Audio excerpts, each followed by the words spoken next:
सर्वांना नमस्कार. तुम्हा सर्वांचे मी आपल्या द रिदम फील या यूट्यूब चॅनलमध्ये हार्दिक स्वागत करते. आणि आज थोडंसं वेगळं म्हणजेच आध्यात्मिक गीत तुमच्यासमोर मी सादर करीत आहे. 13व्या शतकातील संत ज्ञानेश्वर महाराज यांनी ज्ञानेश्वरीच्या शेवटी लिहिलेली एक महान वैश्विक प्रार्थना आहे ही, जी एकूण 9 ओव्यांची बनलेली आहे. तुमच्या लक्षात आलंच असेल की मी कशाबद्दल बोलत आहे, तर पसायदानाबद्दल बोलत आहे. मी सुरुवात करते आता पसायदान गीताला. आता विश्वात्मके देवे येणे वाग्यज्ञे तोषावे, तोषो निमज द्यावे पसायदान हे. जे खळांची व्यंकटी सांडो, तया सत्कर्मी रती वाढो. भूता परस्परे पडो, मैत्र जीवाचे. दुरितांचे तिमिर जावो, विश्व स्वधर्म सूर्ये पाहो. जो जे वांछील तो ते लाहो, प्राणी जात वर्षत सकळ मंगळी. ईश्वर निष्ठांची मांदियाळी, अनवरत भूमंडळी. भेट तू भूता, चला कल्पतरूंचे आरवा. चेतना चिंतामणींचे गाव, बोलते जे अर्णवा पियुषांचे.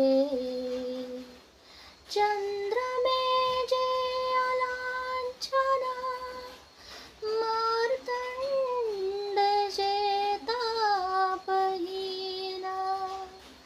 ते सर्वाही सदा सज्जन, सोय रे हो तू. किंबहुना सर्व सुखी, पूर्ण होऊनी तिहि लोकी. भजिजो आदि पुरुषी अखंडित, आणि ग्रंथोपजीविये विशेषी लोकीये. दृष्टादृष्ट विजय हो आवेजी. तेथ म्हणे विश्वेश्वरा, होईल दान पसावो. येणे वरे ज्ञान देवो, सुखिया झाला, सुखिया झाला.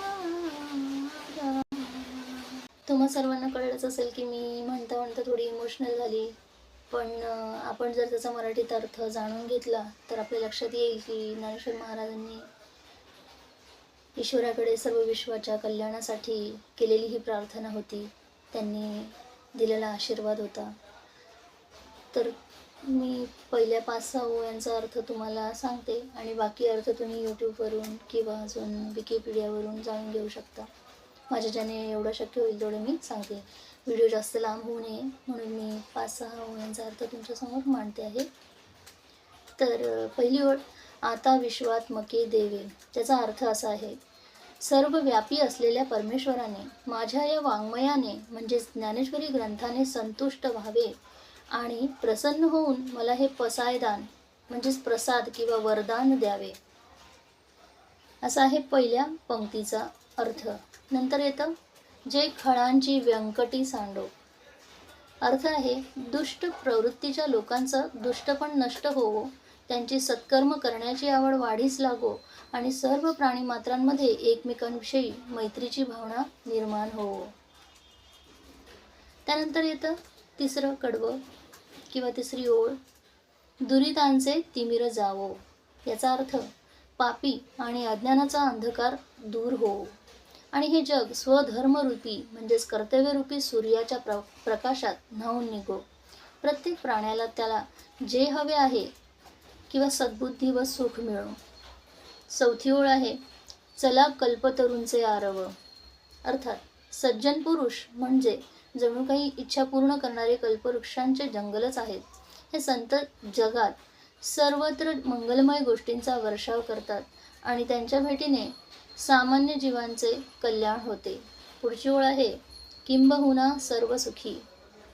अर्थात या तीनही लोकांमध्ये म्हणजेच स्वर्गलोक, मृत्यूलोक, पाताळलोक सर्व प्राणी मात्र सुखी होवोत आणि ते त्यांच्या आदिपुरुषाची म्हणजेच परमेश्वराची अखंड भक्ती करोत.